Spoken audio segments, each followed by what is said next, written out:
of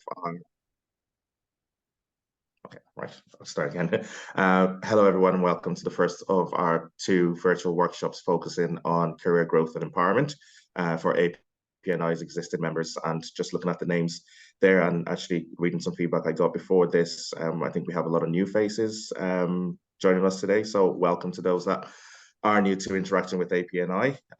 So today's workshop, Career Strategies, Growing into Leadership Role, is brought to you in collaboration with two of our most prominent Career Day sponsors, and that's Kellogg's and HubSpot. So the APNI truly appreciates the support that we get from our corporate partners, and this allows us to thrive, and also deliver a fantastic service for our members. So, as I said, this workshop is being recorded, so please stay with us. Go off camera if you so wish to do so.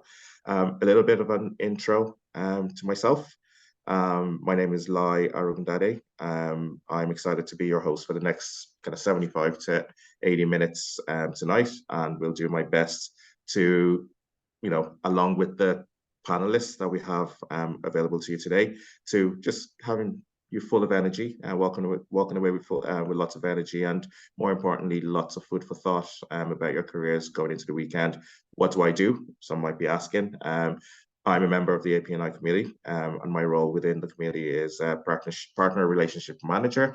And in my day job, I work for Vodafone as a product commercial and operations leader. You may have seen the posts on our socials ahead of the Career Day. Please feel free to connect afterwards.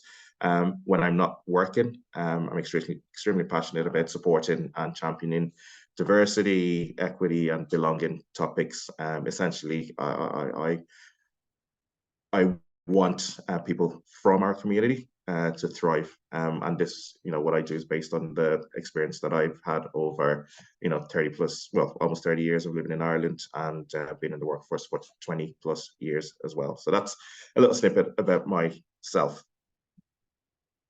Okay, so we have, like I said, a few new members. A lot of people that may not know what APNI is all about. So APNI, African Professional Networks of Ireland, in a nutshell, what we do after being set up 7 years ago is, what you see in the corner there. We connect, we collaborate, we drive, and we encourage collaboration and empowerment within members of the African and Afro-Caribbean origins to reach our potential. Okay, so maybe we all know from our backgrounds, being of African origin, what we get drummed into us is read your books, get another degree, which we all do. We're all fantastic at what we do education-wise, but again, from experience, and people might resonate here, what we tend to get stuck at is, we've learned all the books, we've gotten our degrees. How do we get the jobs we deserve? How do we progress? And how do we move into leadership roles to actually show what we're all about? So again, this is what APNI is all about, and more importantly, the session that we have today should be able to give snippets of how we can navigate our careers ahead of moving into leadership roles, which we all, I'm sure, aspire to be. So before we move into the agenda, I'd like to just highlight some house rules. Everyone's got to be on mute, obviously. So our colleagues will mute and unmute people as needed. So if you want to interact, I highly encourage this. Please do so using the chat function or your reaction emojis. And lots of engagement is encouraged. We have an allocated slot at the end for Q&A. So please, again, pop your questions in the chat box as they occur to you. And the team is going to monitor this and select some questions that will be addressed to our panels. Also, please take notes for yourself, right? There will be the recording afterwards, but as the session goes along, please take notes for yourself. We've gone through the recording, and just to flag that, all views that you're going to hear today are the individual's views and do not reflect their companies or APNI as an organization. So agenda, we'll move on swiftly. We'll kick off with a keynote from Abby Williams, and move into the panel discussion and try and get to a Q&A roughly just before 7:30. So we'll kind of move at pace. So that's essentially what we have for you today. So now that we've got that out of the way, I'd like to introduce tonight's keynote speaker. And our keynote speaker for tonight is Abby Williams. And having met Abby and the other panelists, I'm super amazed at what she does. So, I'll try and do a bit of justice. So Abby is the founder and interim at Lead, not lag. Abby's very passionate about driving positive and sustainable growth in people, businesses, and processes. Lots of experience over 20 years in global companies like Meta, Oracle, LinkedIn, and Udemy. So highly credible CV. Apart from the professional side of things, Abby is also the author of the book 10 Traits of Great Leadership that are often overlooked. So this book is essentially for leaders and aspiring leaders who want to be outstanding leaders. Okay, Abby, you're also an executive coach and a public speaker. So there's a lot more about Abby. She just kept it short and sweet. Again, connect with Abby on LinkedIn. I have lots of questions as she goes through her keynote speech. So in saying that, Abby, welcome to today's workshop, and the floor is yours for the next 20-25 minutes. Thanks, Lai. Can you all hear me? Yes, we can. It's a pleasure and a privilege to be with you all. Today I see some very familiar faces. I'm joining you from Malaga. So right now I'm based in between Ireland and Malaga. So yeah, nice to be here today. My name is Abby Williams, and as Lai said, I've spent the last over 20 years in VC and PC backed companies, learning, suffering, good times, bad times, and it's a journey that I look back with so much gratitude. Being one of the probably first Black families in Dublin. I've seen how Dublin and Ireland has changed over time. I've seen how companies have changed. I've seen how circles like this have changed over time. So it's always a privilege for me to, take that ladder that helped me climb up and send it back down to help others rise. So that's my why. This is why I love doing this, because I think the world is blessed to have more Black excellence in our midst. So yeah, thanks for the opportunity, APNI, for helping me to do what I love doing. By the way, if I'm not smiling too much, it's because my braid is tight. So girls, you totally understand that. I got it done yesterday, and it's like I feel like I have Botox, so I can't move my face because it's just really tight, and I just have to live through this for the next 2-3 days. You know how it goes. So yeah, I just thought I'd let you know that. So today we're gonna have some real talk today. We're gonna go into some real tactical, things that I wish I had somebody that could teach me these things, during my time coming up the ranks. I learned it the hard way, so it's a privilege to be able to help you all minimize your mistakes, minimize your errors, and hopefully even accelerate even better than us that we've gone ahead. So yeah, it should be exciting. Let me see. There's one thing to note. One thing to note is, I'm not really a fan of victim mentality. And what I mean by that is I know, being Black, just born Black, has its disadvantages and so on. But I'm a believer of rewriting the script. I'm a believer of taking charge of your life. Oftentimes we're put in circumstances where we feel like we're I don't like the word minority. I use the word underestimated because people don't see us coming, right? I'm not a minority. So I don't play to that. I don't play to a victim mentality because I'm a victor. And so everything I do, I bring excellence to it. So I really encourage us to have that mindset because, growing up, that mindset is not really embedded in us, those of you from, the African descent and, being Black in general. So that's something that is key to culture yourself on and not, because if you're coming from a place of the victim, how you show up is going to be very different, right? So always remember that you're a victor and rewrite the script boldly, not apologetically. One thing I often say to people is, don't be too apologetic. Oh my God, I'm so glad I got this job. I'm so glad you guys hired me. I'm not that glad because, I earned it. I probably worked 3 times as hard. So I'm dropping some gems. I'm bringing some knowledge to you and in exchange, You get something, I get something. So I guess the point is, don't be too apologetic. I think sometimes we're too apologetic as Black people. We feel like people are doing us a favor. No, it's an equal stance. So that's another mindset. And then before I go into the tips, it's key to remember that man didn't build you. Man didn't build me, so man can't break me. And what I mean by that is, again, is back to that mindset of nobody's in charge of my trajectory or my life. No man is in charge of my trajectory in my life. So again, a mindset, as you show up in these industries, as you show up in these places where maybe you're the only person that looks like you and sounds like you, it's fine. Man didn't build you, so man can't break you. If somebody says no, that's their loss, right? So I'm sharing these things because I want you to understand my mindset. This is the mindset that I have. Some people call it overconfidence, but that's their own interpretation. But this is the mindset that I have of me and how I show up, and it impacts how I show up. And this is really important, especially in this space that, a lot of people carry biases around, either your accent or your religion or your color and so on. So if you're coming in already from a disadvantaged kind of mindset, then it's a losing game, right? So your confidence, our beliefs, our self-beliefs, is really important in this game.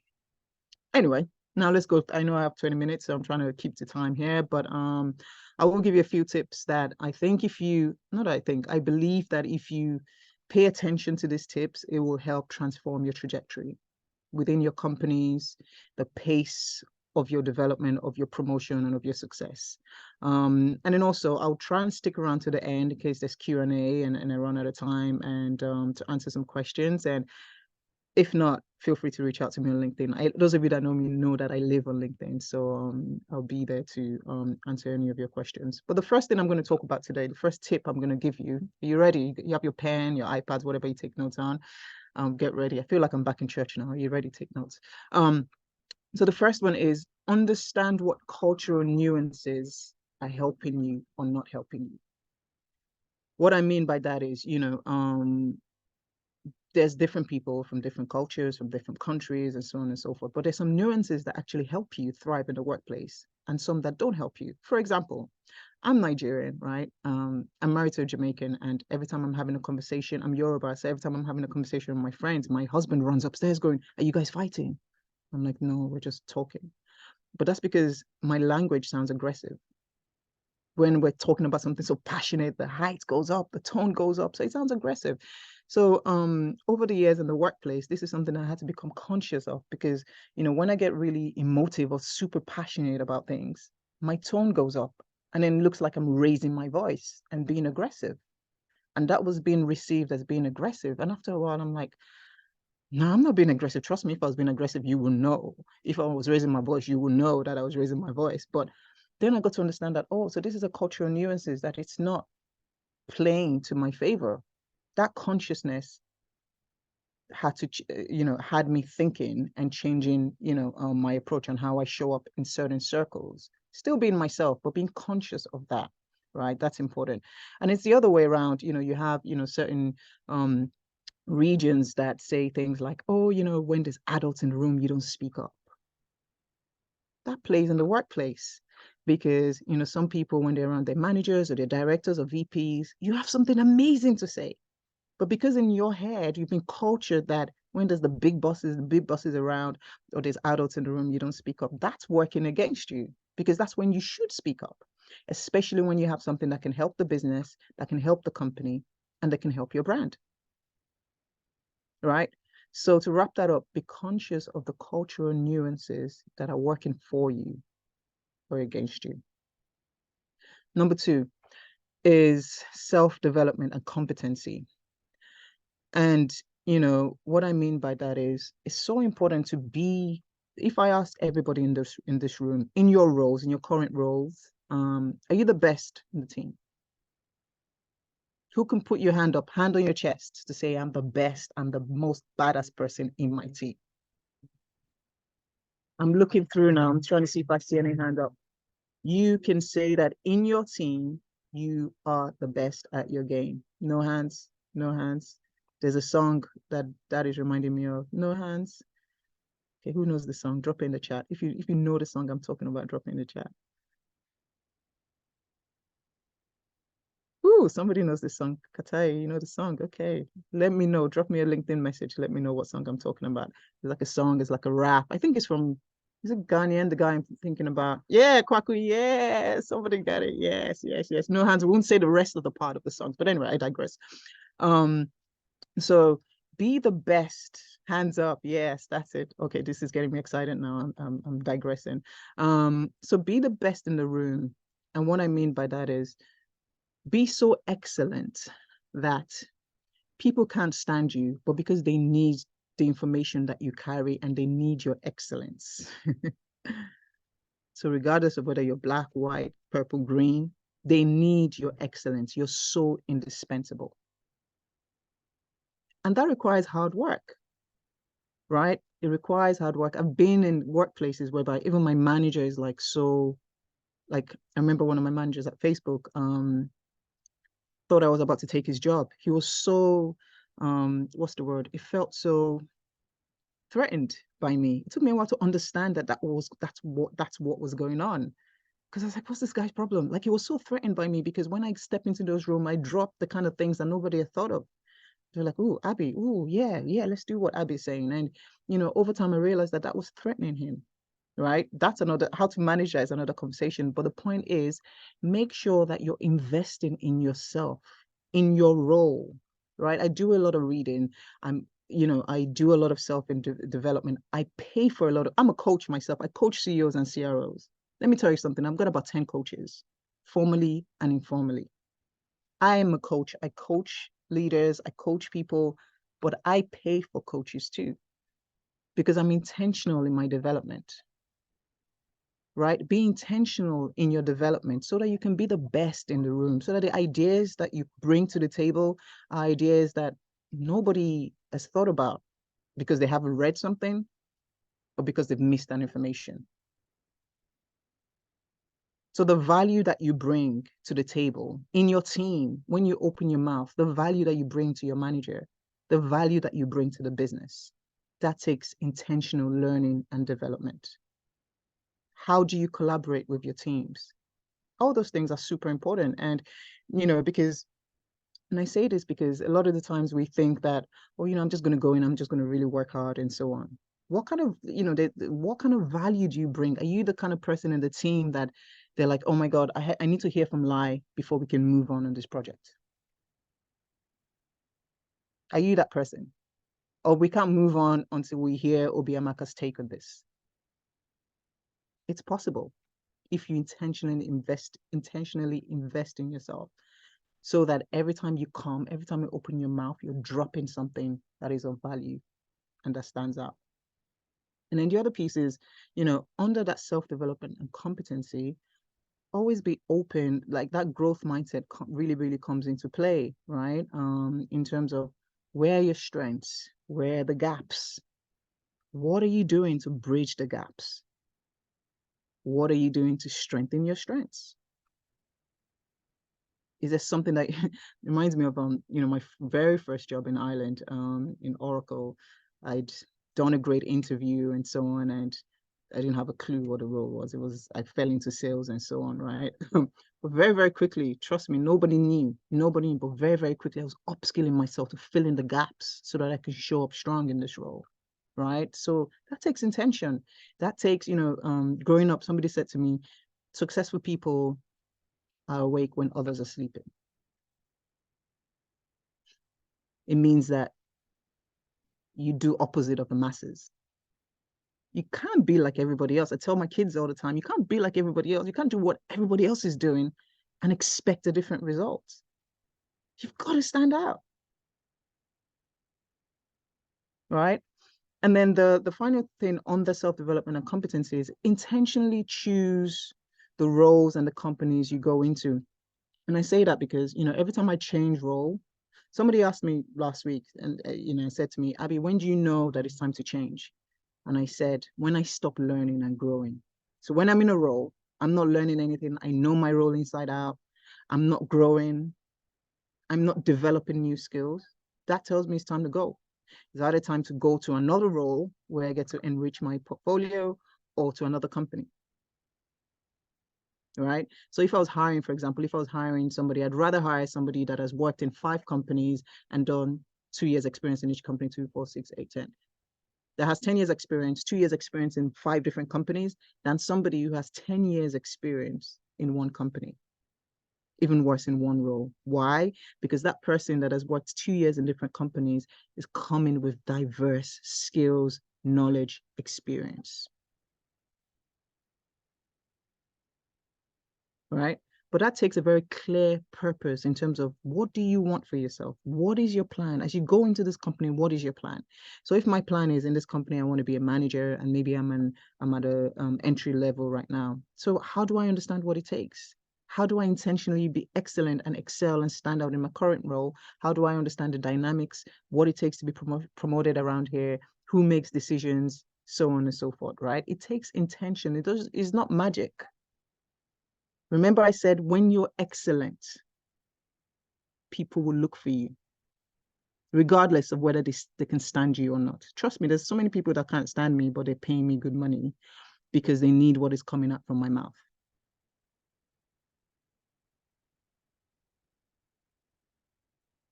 So the second point is purpose and values. And I said that, I mentioned that earlier. You know, especially those from African descent, right? We're all kind of brought up in different ways, but purpose and values, like, you know, our parents instill certain values and ethics in us and so on, right? That is an advantage, because I've been in certain environment where people wanted to compromise my values and ethics. And there's the line, like, no, I don't cross my values and ethics. No, it's non-negotiable, right? So it's important to know who you are, right? We're not going to drop our pants because you're trying to get a promotion. No, because I know who I am. I know what my purpose is. I know what my values is, right? And standing tall in that helps you to make good decisions, even in the workplace. And sometimes that means challenging the status quo, right? Knowing that, okay, this workplace, you know, the way they're showing up, the way things are, it's contradictory to my values. Because the thing is, it's kind of like a fish, right? A fish belongs in the water. When you take the fish out of the water, what starts to happen? The fish starts to struggle, right? So be conscious of, where's your water? You have to be in your values, because that's where you perform the best. The fish swims very well, and that's just his natural habitat. But if you're out of the water, maybe in the wrong job, in the wrong circle, in the wrong environment, it's not going to work. You're not going to do your best job,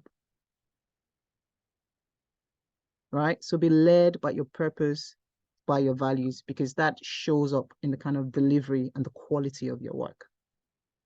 The third one is understand the politics. Every workplace has politics. Where there's people, there's always politics. I remember a coach of mine said that, you know, I remember when I was at LinkedIn, I had this coach, and it's like, oh, you know, this is not me, or this brand nosing and blah, blah, blah, and all this stuff. And nah, that's not me. And, you know, my values. And the coach said to me, she was like, Abby, where there's people, there's always politics. I'm like, yeah, that's true. Regardless, wherever there's people, there's politics.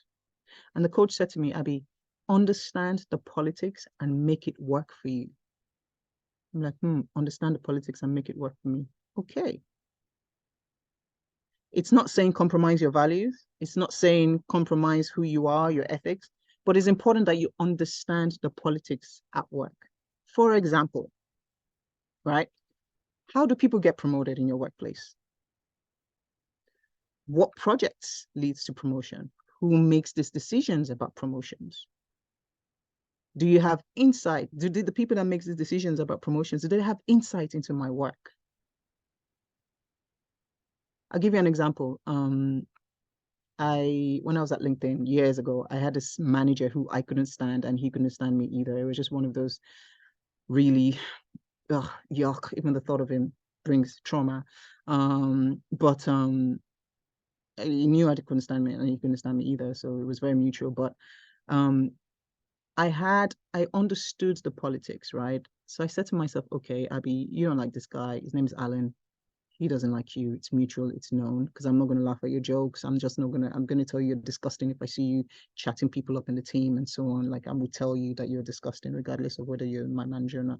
But anyway, but he was in charge of my promotion, but not just the only person though, because I got to understand. I'm like, all right, what's the calibration process when they're talking about promotion? I'm like, okay, so all the managers get into the room. Who are the managers? His managers and all the other peers get into the room. I got to understand the politics of decision making when it comes to promotion. I'm like, okay. So when I know that this guy, me and him, no-go area, war. So I'm like, okay, so what do I do? So I made sure that I understood who else is in the room, who will know the value of my work and who can speak for me on those tables. So I had a personal board of director. And I say this because sometimes you're only thinking about your manager, but remember that your manager reports to someone else.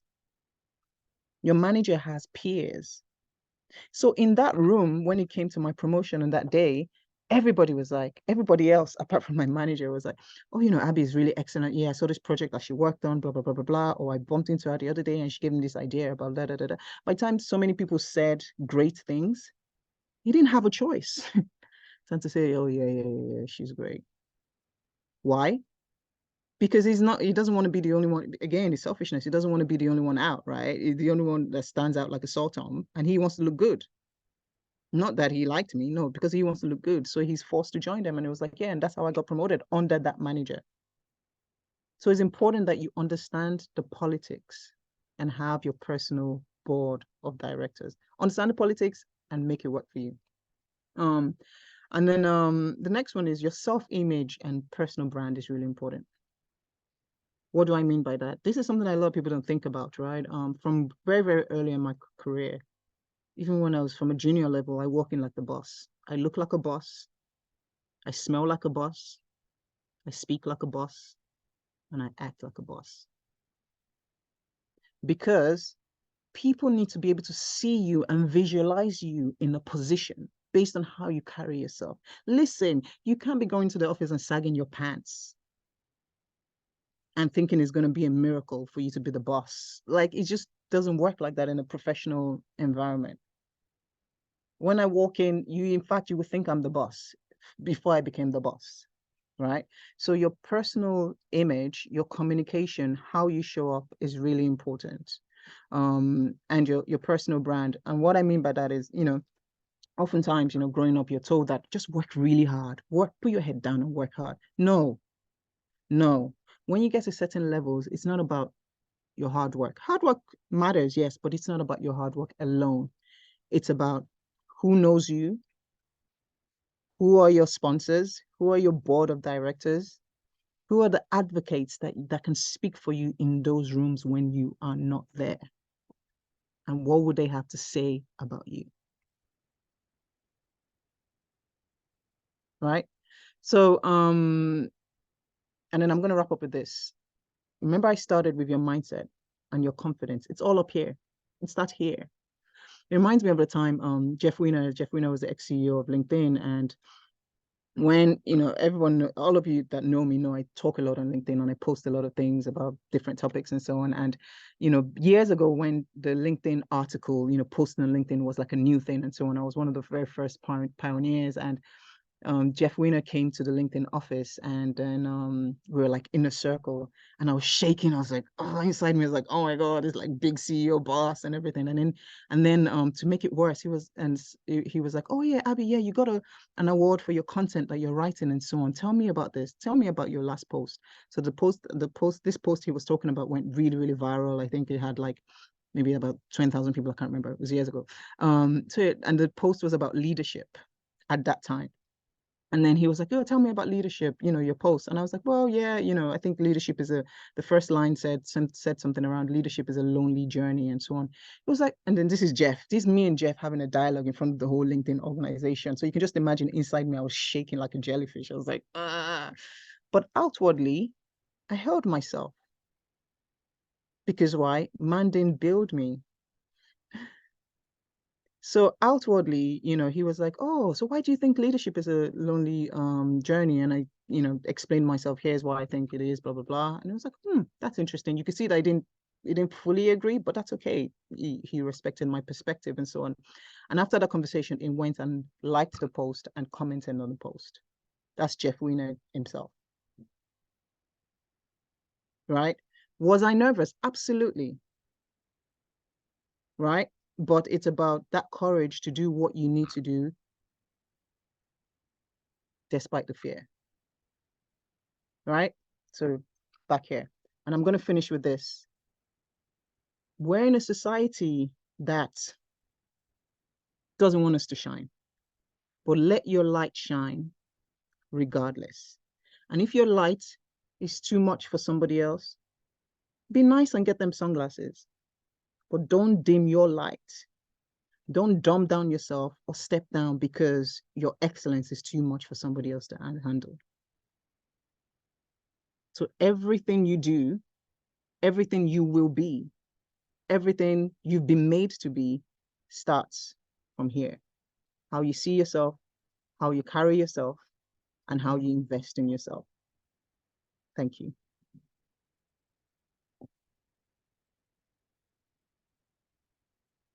Thank you very much, Abby. I think, obviously I can't see faces. We can't see people where they are.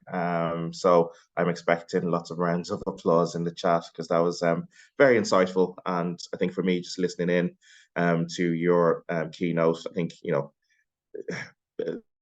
a statement resonates with me really quickly, and it's I didn't know I was black until someone told me I am black. Okay, and you mentioned the cultural nuances. I think that statement highlights the advantage to us as a people of African and Afro-Caribbean origin, and also again, you know. Going from my experience and sharing this with the audience today, can also create an element of imposter syndrome because you feel you're different because you look different. You're the only person in the room.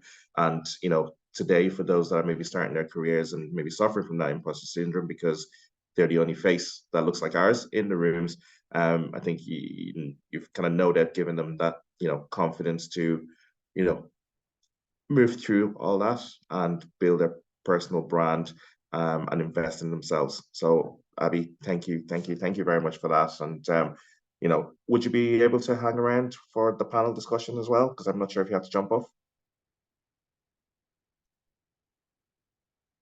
Yes, I'm good. I'll wait. I'll hang around. Perfect. That's great. Thanks very much, Abby. So next up is our panel discussion. So we've got a bunch of panelists for you today, following on from Abby's keynote speech. So I've had the pleasure of meeting these amazing people, and I have no doubt that, following on from Abby, you will learn a thing or two from each of them. So we'll start with the intros, starting with Leslie. And Leslie joins us as one of our panelists, working as the UKI SMB or the customer success team at HubSpot. Lots of experience in digital marketing, customer success at Google, digital transformation, also worked in UBS and now HubSpot. So with over 5 years, Leslie joined HubSpot over 5 years ago. And during that time, she made significant impact growing her career from partner success manager to senior level, and now leading a team of customer success managers across UK and Ireland. So gender equality and championing women in HubSpot is a big passion of Leslie. So round of applause, and we'll welcome Leslie to the panel. Thank you so much. Excited to be here. Thank you. And next up, we have Tavanga, who is a partner at EY in the IT controls assurance space. And Tavanga is very, very well known to APNI as he is one of our community mentors. So,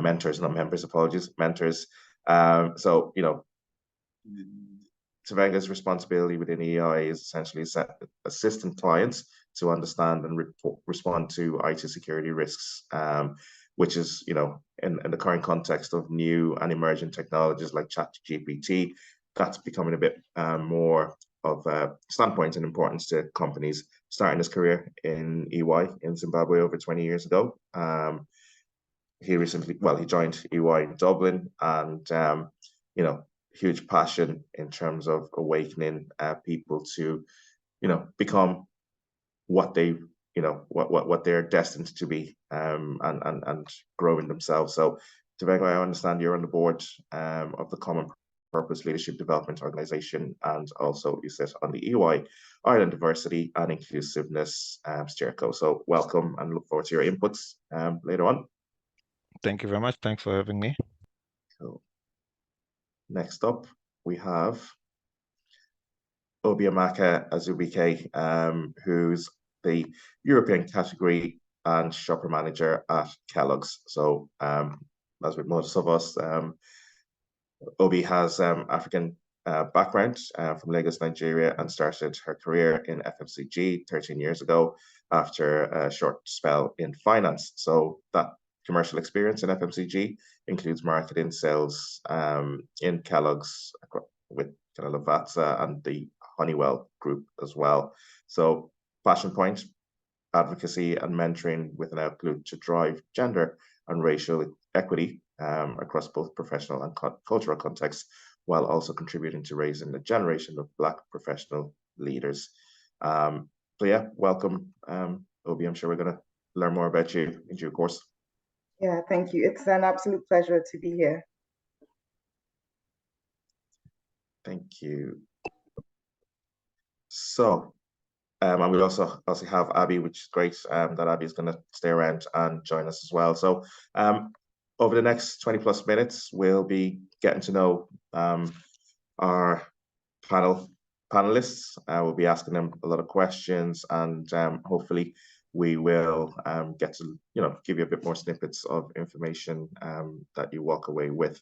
So I think maybe, Abby, just off the back of your keynote speech, maybe just following from that and the fact that you're an accomplished author, what 3 books would you recommend on leadership for those that are into reading?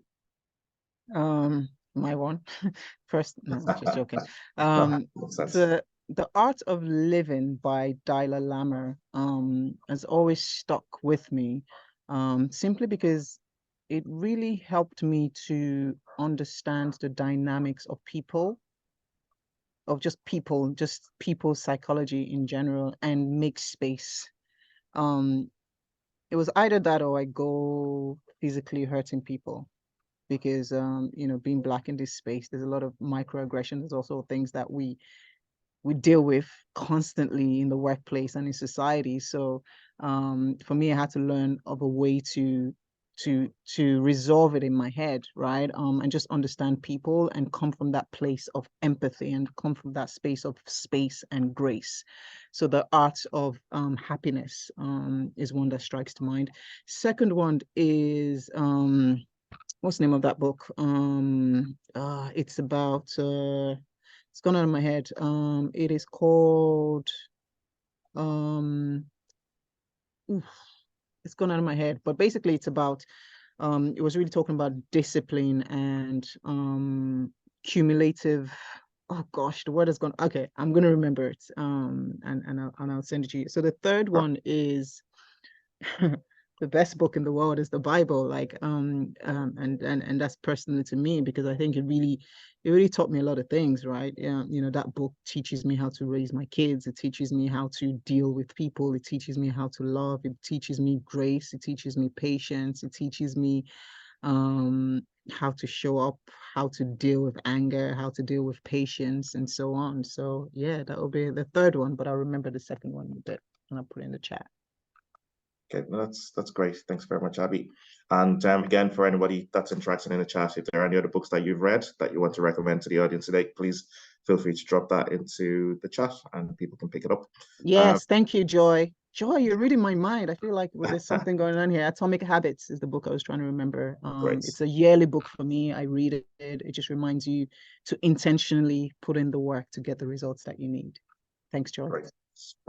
Great stuff. Thank you very much, Joy and Abby. So maybe just following on from that, Leslie, if I just pitch this towards you then. So Abby mentioned, some of the books help her navigate how she deals with people. So maybe a question for yourself, Leslie, would be, what do you think and feel are the most important attributes or characteristics that you need to consider for yourself, before you get promoted into a leadership role? Yeah, I think like with any role you want to promote into, always think about the attributes that people have that are in that role already. So think ahead of not only what you have to do right now to get that you're doing right now that is leadership related, but what are they doing? What are they showing? What are they exhibiting? So one of those things would be like definitely active listening, how to listen to people, really understand what they're saying, learn to be silent while they're speaking, just to take it in and then respond. So don't respond just to react, because that really helps you just know who are you dealing with, what are they really asking for, and what can you contribute to help them there. So that's one of the really important things I'd say. Then for leadership is also just like taking initiative, right? I think a lot of people who are in the IC roles, so individual contributor roles, they do as they're told. You're told to forecast, you're told to do XYZ, to do calls, etc. You do that, but why are you doing that? What is the intention behind that? And understand the intention, so you can go one step further and understand where you're going with that. Well, how you're contributing to the overall business. And I think that's important to understanding what the business actually is doing. So thinking about like my team, for example, they're in customer success, doing customer success management. How do they contribute to the overall business success? So how do they enable us to grow as a business? How do they work with the different parts of the company, know the different parts of the company, know how they interact, know what their targets are, their goals are, because that way you can understand how are you playing towards other people. And that way you're also building a network, which is also very, very important as leader. Know your network beforehand. So even when I went to leadership, I had like a mind map of all the people I know who could help me when I'm in leadership, who I can lean on in different parts of the organization, and go ahead already before I'm there and make sure that they know me too. So kind of, Abby, you mentioned that to like have that brand and that people speak about you when you're not even in the room. That's great, Leslie. And actually, just maybe for the audience as well, just reflecting on your answer there, the mapping of your stakeholders. So again, this is something I learned about 7-8 years ago. That you need to identify who your sponsors, your advocates, essentially those that are going to talk about you to other people when you're not in the room.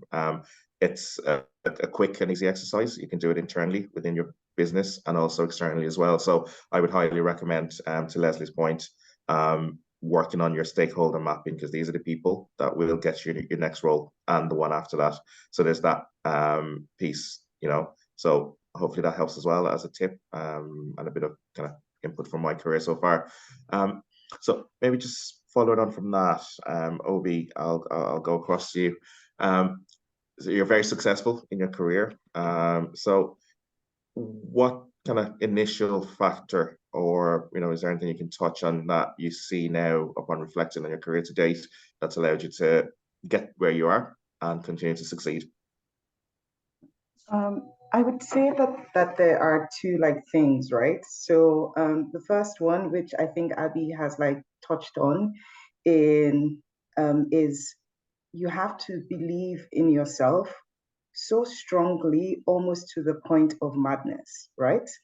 Now, this is really important, right? Because when you do get into different environments, there'll be so many people, so many voices trying to tell you who they think you are, or who you should be based on their expectations of you. So you need to understand who you are, what you're able to deliver, and let that continue to drive you.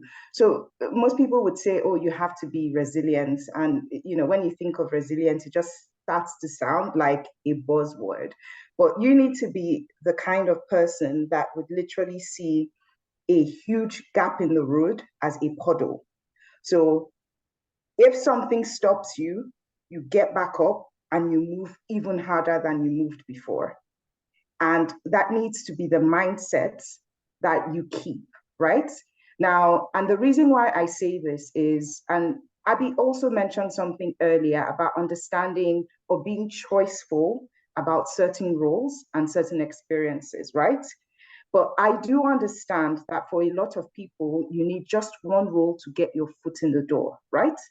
And in some cases, that role to get your foot in the door might be one of the, for lack of a better word, one of the worst professional experiences you could have. But you cannot allow that to derail what your long-term opportunities will be. And this is why I say you need to be intentional about understanding who you are, what your capabilities are, so that bump in the road does not become a full stop, but a comma that helps you propel to something, you know, a lot better than where you're coming from. And that is point like one, right? And point two is, and back to what Abby and Leslie have like talked on. So defining who you are. And there's a phrase I saw somewhere, I can't remember, but when people think that you're too much, just be who you are, and they either swallow or they choke, whichever one, right? But then you also need to, and I find that people use the word leader in contexts where I don't think leadership should be used, because leadership is the ability to inspire, to motivate, to get people on that journey with you, right? So there are a lot of supervisors or managers that are tagged leaders, right? And if your goal is to become a leader, you have to speak the language you have to speak the language on the people you're trying to take on the journey with you. And that's the part where we say leadership is like a journey. It's not the like destination, because as a leader, you never stop growing, you never stop adjusting, you never stop tweaking. You know, you're constantly being asking yourself, how can I present my best possible self for this scenario with this new group of people to get them to where we need to go to. So I would say that those two things are really important. So resilience and also the ability to adapt. That's great, resilience and yeah, ability to adapt, which I think in the current environment that we're all working in, it's very stressful, it's very fast paced, and yeah, just adaptability is a key skill that nobody teaches and is intrinsic, and with experience you build that up as well. So that's excellent. Tavengwa, just for yourself, you know, a leader with many years of experience, and you know, in the industry you're working in, and you know, I'm kind of thinking, you know, IT cybersecurity, again, looking at maybe the hacks on the HSE system, the mess that happened with Bank of Ireland last week or the week before. So it creates a very stressful environment. So for yourself, you know, as a leader, you know, are there any inputs or any advice or anything you can point out on what you think and, you know, dangerous traits that could hinder a leader's career and professional growth? Yeah, no, I'd say for me, I said there probably maybe two things, and I realized this much earlier. I was probably a senior manager at the time, and you have to be conscious of your platform that you get, because as a leader or on the journey to leadership, there's a lot of people who are watching. You have a lot of spectators. Some are supporting you, and some are not, as already mentioned before. And there was one mistake I made because I was one. Like they'd identified me as someone that had potential at the time, and they gave me this very important project at the time, which was trying to restructure. We were creating new ways of working at the time, so I was tasked to do massive research. We looked at every market, and took about 4 months. And I went to present to the top leadership, so basically all the very senior executives at the time, and one of the guys midway through just said, look, I have a slight question. One of your suggestions, you're saying people can work from home, and I'm paying for real estate on Monday to Friday. What you're suggesting might imply that I'll have the office empty on Monday and Friday. Because I was so invested in the process and I was excited about my options, I literally cut him off because I didn't think. I just basically said, look, you're paying for it anyway, regardless of whether people are in the office or not. So I almost implied, actually, that's not an issue. Let's look at, wait until I tell you all my options. And just as quickly as it started, that guy basically said, you know what, I'm not comfortable with this. We'll be wasting money. I think we should park it. Like a lead balloon. Like the atmosphere changed. Like it was like a vacuum. And within like 5 minutes, they're like, okay, TT, we'll get back to you on this, and don't worry about it. And that was a career limiting move.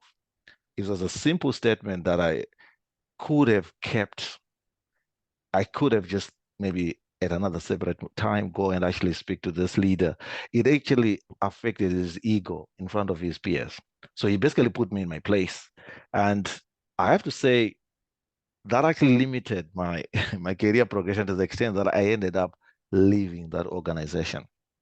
So what I found is reading the room, reading the stakeholders, the people that support and influence, as already mentioned before, is quite critical in how you succeed on the leadership journey. And also for the guys that I've seen succeeding, they care about the holistic person.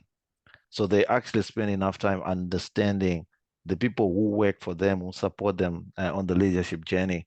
And by doing that, that means those people will be willing to work for you day in, day out. That means you need to, you're almost like in their business. So if someone is expecting a kid, you understand that. If they just got a new dog, you understand that. So you work around their stages of life and how it affects them. And by them committing and seeing your authenticity, it actually helps you in your career. We once had one guy, it was a big project, and there was a lady who had been trying to have a kid for many, many years, several failed IVFs, and then we had just won this big project, and she was the lead. So she went and announced to the one of the leaders that, look, I'm expecting. She was very excited. And the first thing the guy said was, oh man, what will we do with the project? By the time he realized what he had said, it was too late. He had not been sensitive and connected to the life of this lady and the excitement and the timing of basically it wasn't as important. And that affected that lady.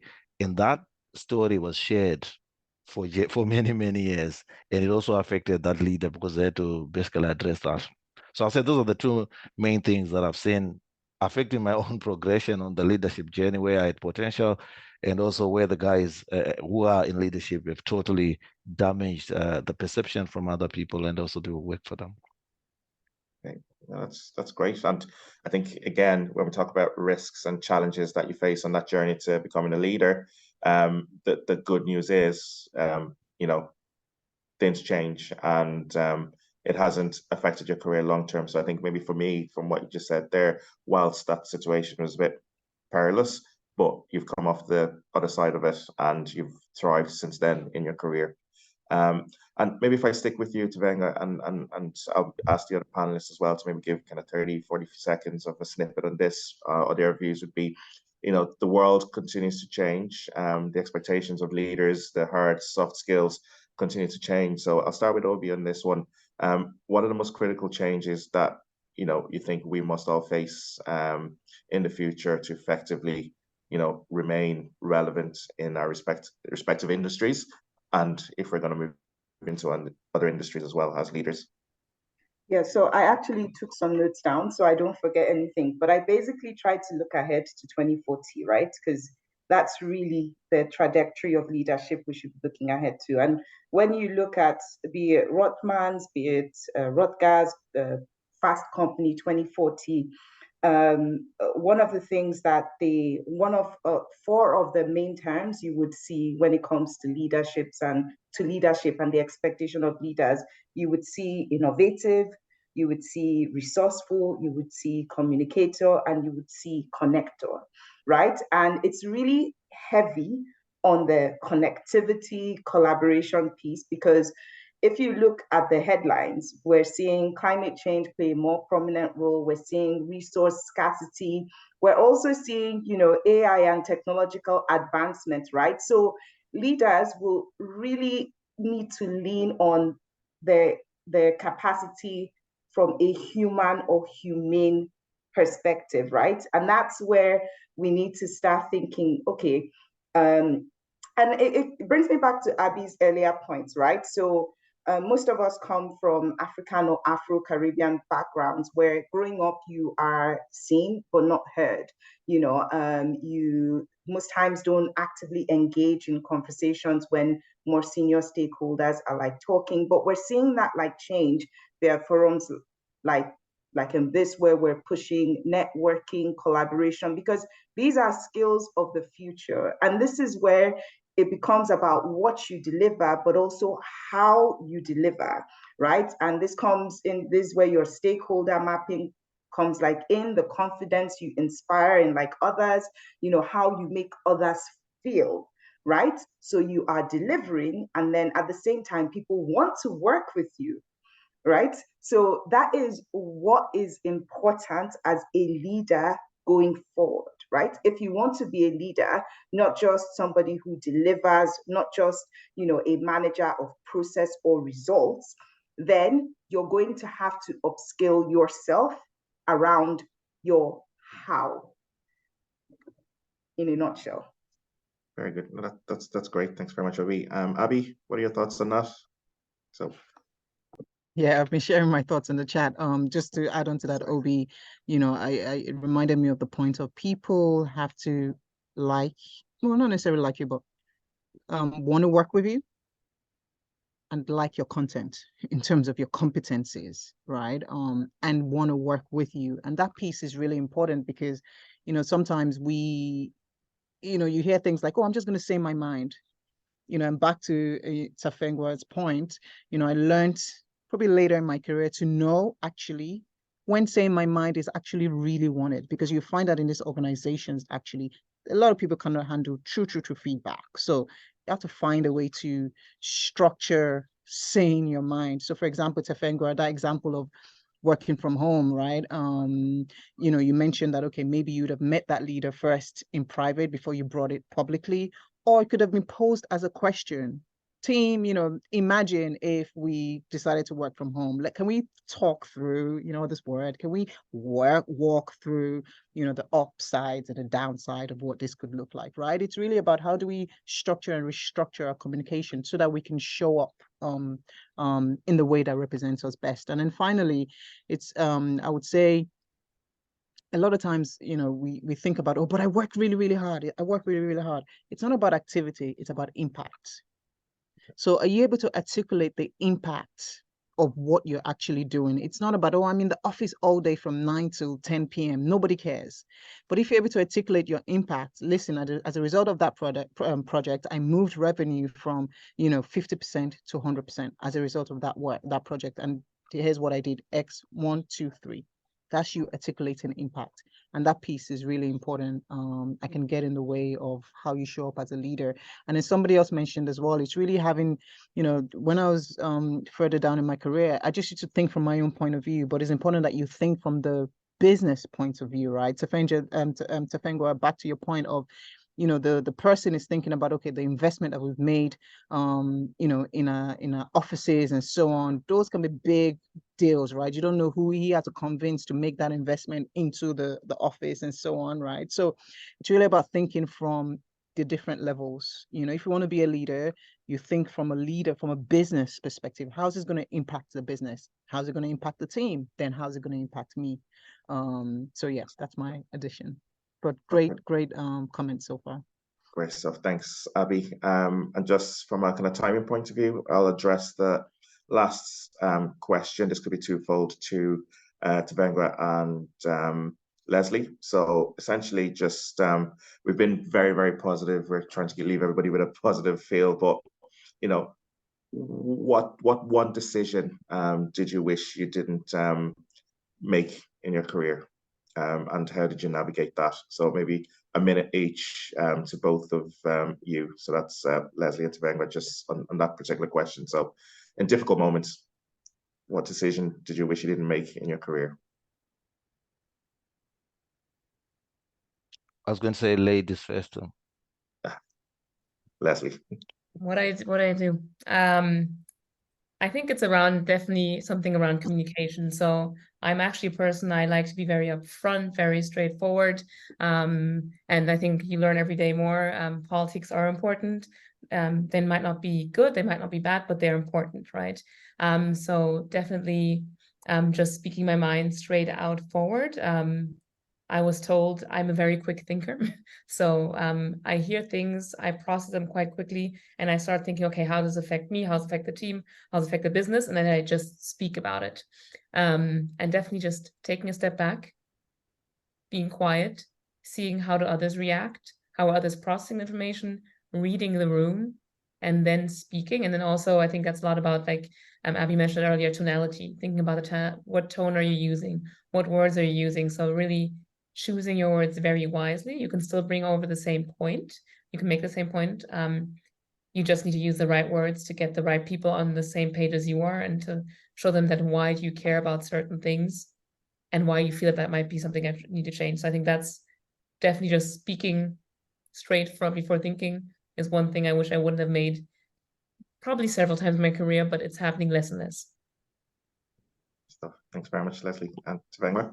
Yeah, no, for me, if you look at my LinkedIn, I've moved around the big four firms. I've been to three of the four, and I think every time I moved, the decision wasn't well thought. Abby mentioned that the intention, there was no intention. All decisions I made were based on frustration and impatience and lack of introspection. If I'm extra honest, I was very stubborn. I didn't have a teachable spirit. So in all cases, I would end up fighting against the people that, look, you're not promoting me, you're not acknowledging how awesome and valuable I am. You should be promoting me like yesterday. I don't get it, and then I move to the next firm. I get there, and I did that 2 or 3 times.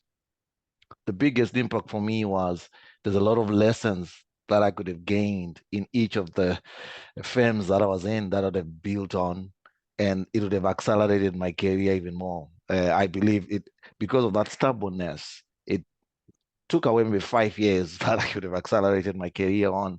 So I've learned from that introspection is very important, and listening to everything that people say in terms of feedback, even if you don't always agree, be very honest with yourself that you go home and say, I don't really like that. That felt painful when I was told, because I thought I was awesome. But honestly, am I good at sales? Am I good at listening? Am I cutting across people? Whatever they tell you. And what that helped me in realizing much later in life, a lot of items that I had to fix. And that has helped me to actually then focus, as Abby said, on mastery, on becoming exceptionally good at what I do.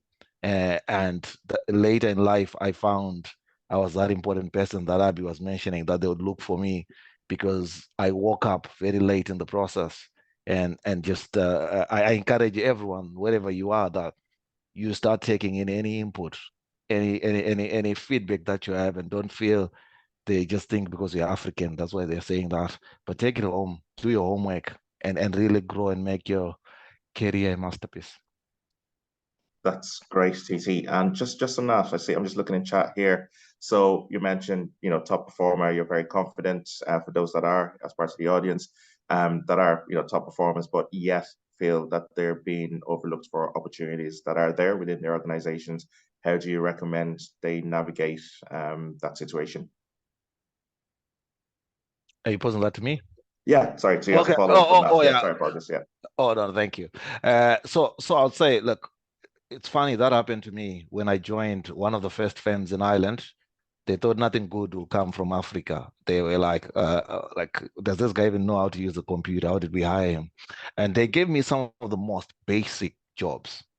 And the basic jobs they gave me, compared to the other guys, it was like I was in kindergarten and everyone else was in secondary school.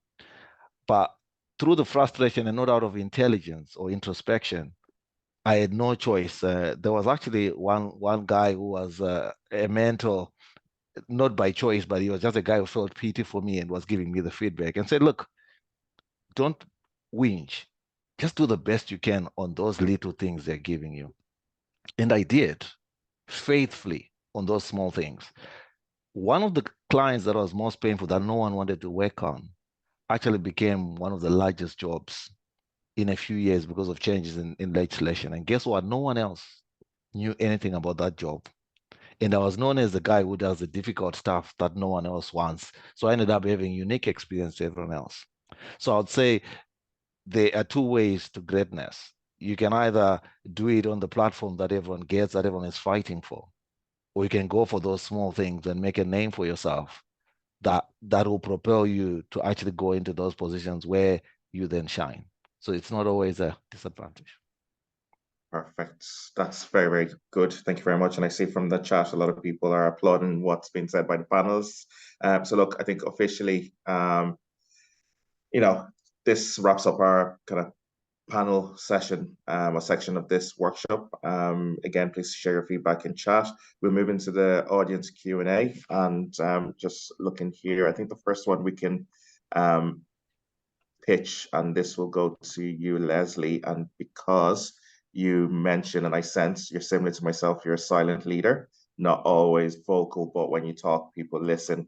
So I think the question, if I skip back up, is sorry, all the chats are coming in now, all the questions are coming in. How do you lead as someone who has a gentle nature? And that's from Dami. I love that you say I have a gentle nature. Thank you so much for that. I hope everybody sees that way. I would say be true to yourself, right? Be true to your nature, and find the people who understand it, and find a way to message what you're messaging in a gentle way, but have a clear action you're messaging. So if it's about leading a team, make sure your team understands where you want them to go, what you expect from them. You can be gentle. I think you should always be gentle in those kind of experiences anyway. If you're too forceful, then people don't really want to follow you as a leader. People are supposed to like buy into the mission, buy into the vision. You're creating a story and where you want to go. I think a gentle approach that is usually better than just throwing down a hammer and saying, we're doing this now, but like have them understand it. So I think if you're thinking about your team, it's a big plus.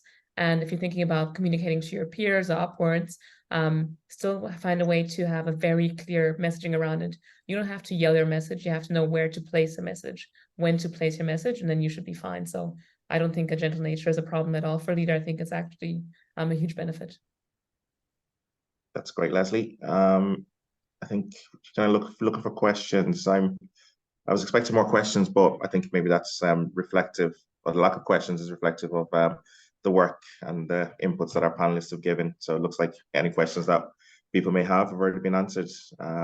Oh, they're coming in now. So just one, we go for two more, right? And this one here from Mugsy, it's for Abby. If we can keep it short and sweet, just so we can send people home on time. How do you keep authenticity when you're in a situation of your values being compromised, but you need to close a deal? Do you say no and let it go? How do you navigate such situations?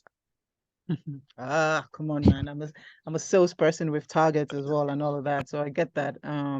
But listen, it's all about organization actually. So if you know that this deal, you have a target of, I don't know, 10 million, you know that this deal is compromising your ethic, just organize yourself. What matters actually is that you hit your target. So, if you know that one deal is unethical, try and find out, okay, if I'm not going to do this deal, where do I where do I make up for that gap? Because ultimately what is wanted is for you to hit your number, right? So, but never compromise on your values for anything. Like, just that's not you being yourself, right? But again, remember the focus of it at work is for you to, that's what your manager wants, that's what the business wants. So however you get to it, it's flexible. I hope that answered your question. Yeah, that's great, Abby. So look, in the interest of time, I think the questions we've had them, we've answered a lot of them. As you know, look, please interact with APNI outside of this workshop. So anything that pops into your head over the next few hours, the next few days, please share with us. There will be the recording, yes, Dami, that will be made available. We'll just figure out how to do that. But as this session has been recorded, we'll figure out and communicate how it's going to be made available to you. Final question before we go into wrap up, and this is not for kind of vocal one, it's more for chat, and I'd encourage people to interact with this. So the final question for today would be essentially, just giving us an idea of who you look up to for inspiration or mentorship. So the panelists, please put your inspirations into the chat, and everybody else, we can all learn. So there might be people we've never heard of. So just stick that in, and we learn from each other on that note. Okay. So that wraps up our panel session, as I mentioned. The next pieces of information I would like to share with you would be upcoming events from APNI. So obviously today is our career strategies and leadership growth workshop. The next one is an in-person workshop in LinkedIn's offices in Wilton Park. It's important because there are 2 locations in Dublin.